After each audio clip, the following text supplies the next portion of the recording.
지난 시간에는 나는 성령을 믿사오며 성령에 대해서 살펴보았습니다. 성령님은 결론적으로 말하면 하나님과 예수님으로부터 보냄을 받고 이 땅에 오셨고 하나님의 백성인 성도들을 지금도 보호하시고 또 그 성도들의 마음 속에서 역사하시고 기도해 주십니다. 우리가 성령님께서 내 안에 계시다는 이 사실을 믿음으로 고백할 때에 우리의 믿음은 더 굳건해지고 그 성령님의 역사하심에 따라서 우리가 어떤 삶에 처하든지 어떤 환경에 처하든지 담대하게 그리고 극복할 수 있는 힘과 능력을 키워야 됩니다. 이제 오늘은 성령님의 그 역사하심과 보호하심의 또 다른 모습으로 거룩한 공교회와 성도의 교제에 대해서 살펴보도록 하겠습니다. 독일어 말로는 Die Heilige Christliche Kirche Gemeinschaft der Heiligen 이렇게 되어 있는데 먼저 거룩한 공교회와 여기에서 세 가지를 살펴볼 수 있습니다. 먼저 거룩한, 이 거룩이라는 단어를 우리가 생각을 해봐야 되겠는데 헬라어로는 하기오스로 기본적인 의미는요 보통의 것과 다르다는 의미를 가지고 있습니다. 우리는 이거를 생각해봐야 됩니다. 하나님께서 왜 그 수많은 날들 중에서 하나를 택하여 성인이라고 했는가? 하나님께서는 존재하고 있는 수많은 교회들, 건물들 속에서 한 곳을 택하여 성전이라고 했는가? 하나님께서는 왜 수많은 사람들 중에서 한 사람을 택하여 성도라고 했는가를 우리는 생각해 보아야 됩니다.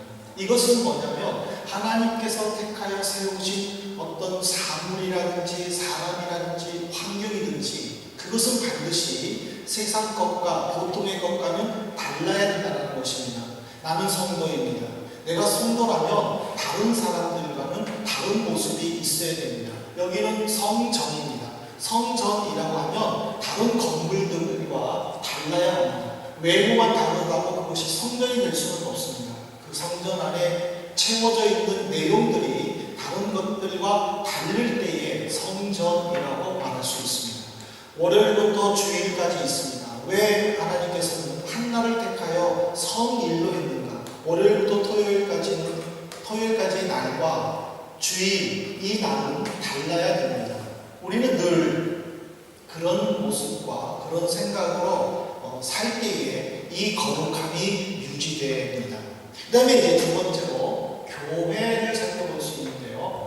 헬라어로는 에클레시아인데 이 에클레시아가 구약의 개념과 신약의 개념, 히브리적 개념과 헬라적 개념이 다릅니다. 즉, 이 구약의 개념에서는 하나님께서 모은 사람들로 이루어져 있습니다. 그래서 우리가 구약 성경을 읽어보게 되면요, 총회라는 단어가 나오고 회중이라는 단어가 많이 발견하게 되는데 그때마다 하나님께서 그 총회 속에서 그 회중 속에서 말씀하실 때에 구약 시대 때의 교회는 하나님께서 모은 사람들이 함께 모였다라고 우리가 생각할 수 있는데 그 대표적인 성경 구절이 신명기 9장 10절입니다. 여호와께서 두 돌판을 내게 주셨으니 그 돌판의 글은 하나님이 손으로 기록하신 것이요 너희의 총의 날에 여호와께서 산상 불 가운데 너희에게 이르신 말씀이다. 이스라엘 백성들 앞에서 모세가 지금 십계명에 대해서 좀 설명을 하고 있는데 이 내용에 보면요 두 가지 의미가 담겨져 있습니다. 첫 번째로 보면 하나님이 손으로 기록하신 것이요 라고 해서 십계명의 그 의미가 기록이 되어 있는데 십계명은 하나님이 직접 쓰신 거예요. 우리는 보통 보면 듣는 자와 그리고 전하는 자, 즉 하나님께서는 일반적으로 세우신 선지자와 또 선견자들과 또 지도자들에게 일반적으로 말씀을 하시고 선지자들과 선견자들과 지도자들은 들은 말씀을 기록하여 백성들에게 가르쳤어요. 이것이 일반적인 모습입니다. 그런데 십계명에 보면은요 하나님이 손으로 기록하셨다. 즉 하나님께서 말씀하신 것이 아니라 모세는 하나님이 말씀하시는 것을 듣는과 동시에 하나님은 돌판에다가 십계명을 썼다라는 것을 우리에게 가르쳐 줍니다. 또 그 다음에 두 번째로 여기 보면은요, 이스라엘 백성들이 지금 시내산 앞에서 모여서 모세의 말을 지금 듣고 있습니다. 너희의 총회라고 하지 않습니까? 너희의 총회 날에 여호와께서 하고, 이 총회라는 것은 바로 에클레시아, 하나님이 원하시는 교회가 있다는 거예요. 하나님, 이 구약의 백성 속에서 하나님께서 원하시는 것은 뭐냐면 반드시 하나님의 말씀이 선포되어져야 된다는 것을 가르쳐 줍니다. 교회가 세상과 똑같아서는 안 됩니다. 오늘날 많은 사람들이 또 교회 밖에서도 교회의 기능이 상실됐다라고 걱정스러워합니다. 여기서 교회의 기능이라는 것은 바로 선포입니다. 이 선포라는 것은 하나님의 말씀만이 이 예배당에서 나와야 된다는 사실입니다. 우리가 만약 여기서 어떻게 하면 결혼을 잘할 수 있을까? 어떻게 하면 결혼 생활을 잘할 수 있을까? 어떻게 하면 사회생활을 잘할 수 있을까? 아니면 어떻게 하면 말을 이렇게 유창하게 잘할 수 있을까? 라는 것들을 이 교회에서 듣는다면 그거는 교회의 기능이 아니라는 거예요. 그거는 일반 세상의 학원에 가야 된다는 것입니다. 왜냐하면 세상의 학원에서는 다양한 세미나와 주제들을 가지고 청강생들을 모아서 가르치지 않습니까? 교회가 세상을 따라가서 세상의 유행대로 성도들에게 어떻게 하면 결혼 생활을 잘할까를 만약 세미나를 한다면 거기에는 교회의 기능이 상실된다는 거예요. 여러분들, 제가 얼마 전에 예능 프로그램을 하나 봤는데 어떤 사람이 이렇게 말을 했어요. 결혼 전에 수많은 사람들을 사귀면서 결혼하는 것이 좋은가? 아니면은 그냥 조신하게 가만히 있다가 한 사람을 만나서 결혼하는 것이 좋은가? 어떻게 생각하세요? 여러 사람, 다양한 사람 만나고 결혼하는 것이 좋아요? 아니면 조신하게 가만히 있다가 이렇게 한 사람 만나가지고 정말 그분하고 결혼 생활하는 것이 좋아요? 답을 질문이 이상한가요? 제가 말씀드리고 싶은 것은 경험이 중요한 것이 아니라 마음이라는 거예요. 교회가 만일 이 속에서 하나님을 향한 마음이 없이 단순히 어떤 내가 추구하고자 하는 것을 얻기 위하여 이 자리에 왔다면, 또 그것을 나눈다면 교회의 기능은 사라진다는 거예요. 내가 경험해보지 못한 것들을 우리는 수없이 경험하는 것이 인생 아닙니까? 그렇다면 미리 경험해보지 않아도 충분히 살 수 있다는 거예요. 그것을 말씀드립니다.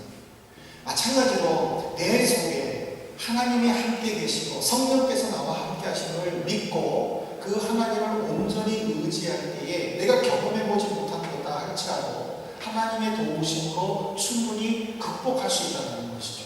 그렇기 때문에 구약시대 때에서의 총회는 온전히 교회의 순기능으로서 말씀만이 선포되어야 된다는 것을 강조하고 있습니다. 근데 이제 신약시대로 넘어와서 헬라적인 의미에서 이 에클레시아는 교회의 용어가 아닙니다. 원래는 그거는 정치 용어입니다.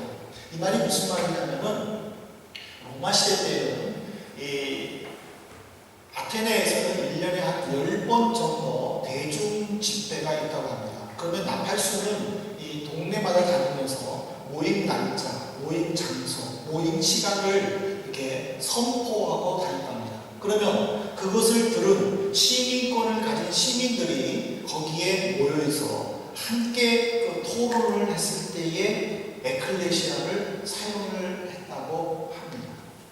그것을 사도들은 교회로 들고 와서 이것을 기독교 용어로 자리를 잡았는데, 이 정치적 의미에서 모인 사람들이라는 개념 속에서 신약시대 때의 사도들이 원했던 교회는 바로 하나님의 부르심에 순종하여 자발적으로 모인 성도들이 함께 예배를 드리는 그것이 바로 에클레시아라는 사실입니다. 그래서 교회는 하나님의 명령에 순종한 사람들이 함께 모이는 것이고, 이 속에서 교회는 역동적으로 나타나야 한다는 것을 강조합니다. 에스겔서 48장 18절을 보십시오. 여기 보면은 에스겔 선지자는 하나님의 명령을 받아서 이렇게 선포합니다. 예물을 삼아 거룩히 구별할 땅과 연접하여 남아있는 땅의 길이는 동쪽으로 만척이요 서쪽으로 만척이라 곧 예물을 삼아 거룩하게 구별할 땅과 연접하였으며 그 땅의 소산을 선물해서 일하는 자의 양식을 삼을지라. 그러니까 어떤 한 중앙에 성전을 세우면 그 성전을 중심으로 동으로 만척, 서로 만척, 이것을 일반적인 땅으로 삼아서 사람들이 살 수 있도록 도시를 구성하고 거기서 자업자득하여 나온 물건으로 생활할 것을 의미한다. 그러면 교회는 세상 밖에 있는 것이 아니라 세상 안에 있다는 것이죠.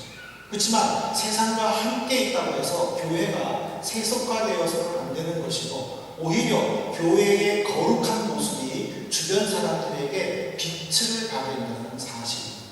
이것이 바로 교회가 역동적인 교회가 되어야 되는 유일한 근거라는 사실이에요. 오늘 많은 사람들이 교회의 기능을 상실했다고 하는 이유는 뭐냐면 교회의 거룩성이 사회 전반에 미치지 못한 것에 대한 안타까움이라는 것입니다. 나는 교회로서, 나는 성도로서 사회에 얼마만큼 거룩한 모습을 나타내고 있는가? 아니면 오히려 반대로 내가 세속에 영향받고 교회가 세상의 영향 속에서 허덕이고 있지는 않는가? 우리는 살펴봐야 될 것입니다. 우리가 드려지는 이 믿음에 드려지는 이 사도신경, 이거는 우리가 하나님 앞에서 어떻게 살아야 될 것인가 발버둥 치면서 드려야 되는 고백문이라는 것을 우리는 새롭게 깨닫게 됩니다. 하지만 이렇게 소극적으로 거룩함을 나타내서는 안 되고 오히려 적극적으로 나타나야 되는데 그것이 바로 공이라는 것입니다. 거룩한 공교회와 여기서 이 공이라는 뜻은요 일반적, 보편적, 우주적이라는 표현을 의미를 담고 있는데 우리나라 사도신경에는 그냥 거룩한 공교회라고 되어 있지만 영어 성경에는요 더 홀리 캐톨릭 처치로 되어 있습니다. 그리고 뒤에 하이리겐 크리스트리히 게마이네라고 독일어로 되어 있습니다. 하이리겐 거룩한 그리고 게마이네. 이 말이 무슨 말이냐면은 이 고대 근동시대 때는요 각 나라마다 교회들이 다 있었어요. 신들이 다 있었어요. 그 신들은 국수주의예요. 이게 무슨 말이냐면 그 나라의 백성들을 위해서 일하는 거예요. 그러다 보니까는 이 교회가 하나님이 장벽을 세우는 거예요. 내 백성 이외에는 전부 다 배제하는 거예요. 또 유대인들 남자들은요 어떻게 기도 시간에 어떻게 기도했냐면은 이렇게 기도했다고 합니다. 하나님께서 나를 이방인으로도 종으로도 여자로도 태어나지 않게 해주시는 것을 감사드립니다. 이것이 공예배 시간, 제사 시간에 이스라엘 남자들이 드렸던 대표적 기도입니다. 여기 보면은요 이방인으로도 종으로도 여자로도 태어나주시지 않게 한 것을 감사해요.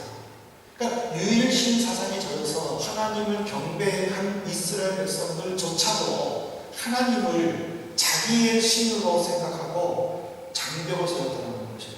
근데 예수님을 보세요. 예수님은 장벽을 세우려고 하는 종교 지도자들과 반대를 했어요. 예수님은 장벽을 허무셨어요. 그들은 이방인들을 무시했었지만 예수님은 이방인들을 찾아오셨어요. 그들은 죄인들과 세리와 창기들을 배제했었지만은 예수님은 그들의 친구가 되셨어요. 그들은 병자들을 싫어하고 또 불구자들을 배제하였지만은 여자들을 무시하고 천대했지만은 예수님께서는 그들을 찾아가 주셨어요. 그들을 격려해 주셨어요. 무엇이 교회입니까? 무엇이 거룩한 교회의 모습입니까? 장벽을 세우는 것이 아니라 장벽을 헐어낸다는 사실. 그래서 바울 사도도 자기가 세운 모든 교회들을 향하여 이렇게 편지를 적었습니다.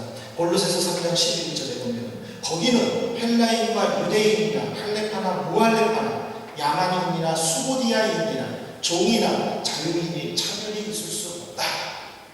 얼마나 멋있는 말입니까? 얼마나 아름다운 말입니까? 야만인이라는 것은요, 헬라 문명을 접하지 못하는 소수 민족을 말하는 거예요. 수고디아인이라는 것은 이스라엘 북쪽에 위치하여 있는 그 야만적인 민족이에요. 야성적인 아주 야만적인 민족인데 유대인들은 이들을 노골적으로 적대했어요. 멀리서 그들의 모습만 봐도 도망갔어요. 그들과 마주치려고 하지 않았어요. 야만인, 그리고 또 헬라 문명을 접한 사람들, 또 할레파, 무할레파, 이렇게 전부 다 편을 나누고 장벽을 세웠어요. 그러나 예수님께서는 다음 사도는 그런 성도들을 향하여 거기는, 즉 교회에는 그런 것이 없어져야 된다는 사실, 그것을 강조해요. 우리가 하나님 앞에서 이 사도신경을 고백하면서 나는 거룩한 공교회를 믿음에 있었을 때에 우리 속에 있는 장벽들을 제거해야 한다는 사실, 나와 다른 사람을 인정해주고 나와 다른 사람을 함께 예배를 드리고 하나님의 영광을 위해서, 하나님 나라를 위해서 힘쓰고 애쓰려는 그런 모습이 있어야 된다는 것을 이 사도신경에서 가르쳐주는 거예요. 그렇기 때문에 그 다음 고백에 거룩한 교제하고 연결되는 것입니다. 이 거룩한 교제라는 것은 헬라어로 코이노니아 하기온이라는 건데, 이 코이노니아라는 말은요, 헬라어 단어 중에서 굉장히 아름다운 단어 중에 하나라고 합니다. 이 단어는 기독교 용어가 아닙니다. 원래는 헬라의 사람들이 어떤 이 단어를 사용할 때는 행복을 위한 또는 서로 간의 어떤 이익을 위해서 이 단어를 썼다고 했었습니다. 그래서 결혼을 할 때도 이 코이노니아라는 용어를 썼고, 사업상 관련을 통해서도 이 코이노니아라는 단어를 썼고, 교육의 협력과 공동체의 사회생활 속에서도 이 헬라 사람들은 코이노니아를 단어를 썼다는 것입니다. 그만큼 이 헬라 사람들은 이 코이노니아라는 단어를 굉장히 중요시 여겼다는 사실입니다. 그것을 사도들은 교회로 들고 온 거예요.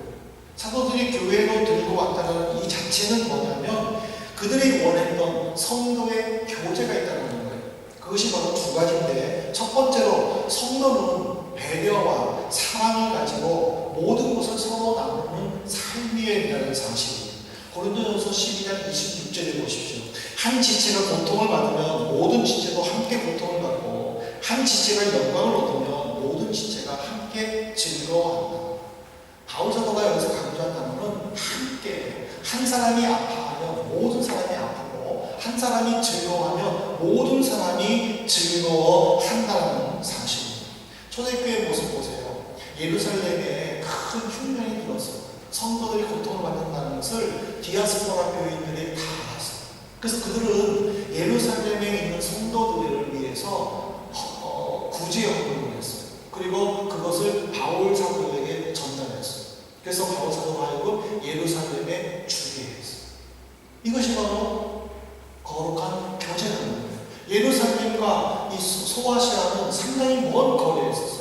이것이 그들에게 무슨 상관이에요? 알지도 못하는 거 아닙니까? 서로 알지 못하는 사이임에도 불구하고 주님 안에서 하나라는 것을 느끼고, 그들의 고통은 곧 나의 고통이라는 것을 이 소아시아 교회의 성도들은 알았다는 거예요. 오늘 우리가 신앙생활하면서 나 하나가 얼마나 중요한가를 깨달아야 된다는 사실입니다. 내가 아파할 때에 나뿐만 아니라 누군가가 아파한다는 사실. 저는 참 우리 성도님께 너무 감사드린 것은, 제가 막 허리가 아파서 참 힘들고 어려워할 때에 만날 때마다 걱정해주고 안타까워해주는 걸 볼 때 내가 빨리 나아야 된다는 그것보다도 너무 감사하다는 것을 제가 많이 느껴요. 누가 나를 위해서 걱정해 주겠어요? 제가 전화도 우리 엄마한테, 엄마 나 아무래도 한국 가서 수술해야 될 것 같아 했더니 우리 엄마가요 전화했어요. 오지 말라고. 수술하는 걸 독일에서 하고. 저희 엄마는 욕하려고 하는 게 아니라 걱정스러워서 말씀하시겠지만 제 아들 입장에서는 야 그래 한번 와라. 그렇잖아요. 와라. 그런 말 듣고 싶은데, 그래서 엄마 걱정하지 마세요. 저희가 독일에서 수술할 거예요 하고 엊그저께 전화 통화했지만은 좀 섭섭하더라고요. 마음 한구석에서는 오라고 했었으면 오라고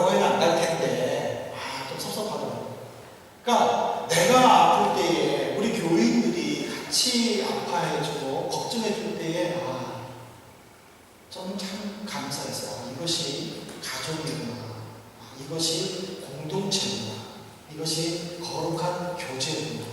우리가 서로 이 이방 땅에서 서로가 서로를 적대하고 서로가 서로를 무시할 때에, 배려하지 않을 때, 나눠주지 않을 때 얼마나 각박하고 어렵고 힘들겠습니까? 그러나 이 속에서 함께 나눌 때에 멀리 있는 식구들보다는 가까이 있는 우리가 얼마나 가족이고 친척이겠습니까? 오늘 우리가 사도신경을 통해서 사도들이 원했던 이 거룩한 교제, 이 나눔, 배려, 이것들을 우리가 사도신경을 고백하면서 함께 실천하고 또 이루어 나가기를 소망합니다. 두 번째로 사도들은요, 원했던 것이 뭐냐면은 이 교제에요, 거룩함이 있어야 됩니다. 교회가 세상의 교제와 같아서는 안 된다는 거예요. 왜 거룩한 교제라고 했느냐? 세상에도 건전한 교제들이 있어요.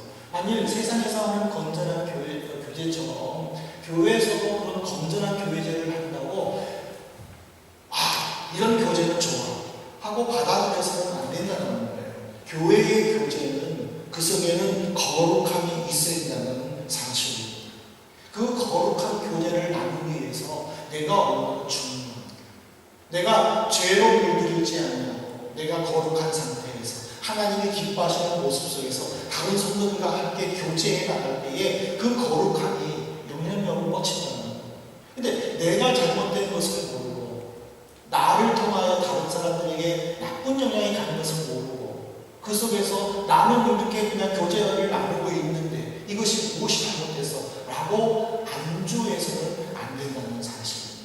그래서 사도들이 거룩한 교제라고 말했었을 때에는 내가 얼마만큼 중요한가를 깨닫고 내가 죄에 물들지 않고 그 죄 속에서 내가 거룩함을 유지하여 내 주변의 사람들에게 나누어져야 된다는 것을 가르쳐주고 있습니다. 근데 이제 문제는 뭐냐면 마지막으로 살펴볼 것이 그러면 이 교제가 어디까지나 어디까지 그 여기에 대해서 요한일서 1장 3절에 잘 보여주고 있는데 우리가 보고 들은 바를 너희에게도 전하면 너희로 우리와 사귐이 있게 하려니 우리의 사귐은 아버지와 그 아들 예수 그리스도와 더불어 누립니다. 우리의 사귐은 아버지와 그의 아들 예수 그리스도와 더불어 누립니다. 먼저 성도는 하나님과 사귐이 있어야 돼요. 하나님은요, 창세기 야고보서 2장 23절에 보면은 아브라함을 향하여서 나의 벗이라고 그랬습니다. 그리고 이스라엘 백성들을 향하여 이사야 41장 8절에 보면은 나의 벗이라고 했습니다. 하나님이 직접 아브라함과 이스라엘 백성들에게 지금 선포하시는 말씀입니다. 하나님이 나를 볼 때 너는 내 친구다 라고 말할 수 있는 거예요. 예수님도 12 제자들에게 나의 친구인 너희들에게 라고 이야기하고 있어요. 그만큼 친밀한 교제를 우리는 하고 있는지 우리는 점검해봐요. 두 번째로 우리는 예수님과도 교제를 해야 돼요. 고린도전서 1장 9절에 보면은 하나님께서 우리를 부르신 것은 그리스도와 교제를 나누게 하기 위함이다라고 얘기했어요. 예수님이 왜 우리를 세우셨습니까? 왜 택하여 주셨습니까? 바로 교제하기 위함이라는 거예요. 예수님이 교제 나누고 싶어 하는데 우리가 바쁘다고 예수님을 뒤로 한다면 주님은 슬퍼하실 것입니다. 우리는 주님과도 친밀한 교제를 나눠야 됩니다. 근데 이렇게 하나님과 예수님만 중요시 여기서는 안 된다는 거예요. 고린도후서 13장 13절에 보면은 또 바울 사도는 이렇게 얘기했어요. 주 예수 그리스도의 은혜와 하나님의 사랑과 성령의 교통하심이 너희 무리와 함께 있을지어다. 이거는 예배를 마치기 전에 목사가 축복기도, 즉 축도할 때에 사용하는 이 문구인데요. 보면은 성령의 교통이라는 것이 나옵니다. 이 교통이라는 것은 서로 오고 가는 것을 이야기를 합니다. 바로 우리 성도들이 성령과 교제해야 될 필요성이 강조하고 있는 것이 바로 고린도후서 13장 13절의 말씀입니다. 우리가 예배를 마치기 전 성전을 떠나기 전에 목사가 성도들에게 축복 기도를 선포하는 이유도 뭐냐면은 바로 성령과 교제 나누도록 일주일 동안 이제 여러분들 세상에 나가십니다. 이제 성령과 함께 교제하십시오. 하나님과 함께 교제하십시오. 예수님과 함께 교제하십시오. 라고 축복하고 선포하는 것입니다. 그래서 원래는 축도라는 단어를 쓰는 것이 아니라 축복기도라는 단어를 써야 되는 것을 알아야 됩니다. 이제 말씀을 마치겠습니다. 거룩한 공교회와 성도의 거룩한 교제. 우리는 얼마만큼 거룩함을 유지하고 있는가? 이것은 사도들의 말이 아니라 바로 성령의 명령이라는 사실입니다. 성령께서는 이 사실을 선포하셨습니다. 나는 성령을 믿습니다. 그리고 거룩한 공교회와 성도의 거룩한 교제와 하고 이어지는 부분은 뭐냐면 성령께서 선포한 것을 내가 그대로 행동하겠습니다 하는 나의 결단이라는 사실. 오늘 우리가 일주일 동안 성령과 교통할 때에 어떤 모습을 가지고 이 세상에서 살 것인가, 우리는 이 말씀을 통해서 스스로 다짐을 해봐야 합니다. 세상의 이 다양한 유행들이 우리를 끊임없이 유혹하지만 그 유혹에 우리는 극복해야 될 것입니다. 세상의 사탄은 우리를 넘어뜨리기 위해서 다양한 시험거리들을 주시고 건강을 치거나 아니면 물질을 치거나 주변 환경을 치거나 모든 것들을 통해서 우리에게 시험거리와 그런 시험거리들 속에서 내가 어떻게 극복하고 견뎌내갈 것인가, 그것이 중요한 성령과 함께할 때에 우리는 극복할 수 있습니다.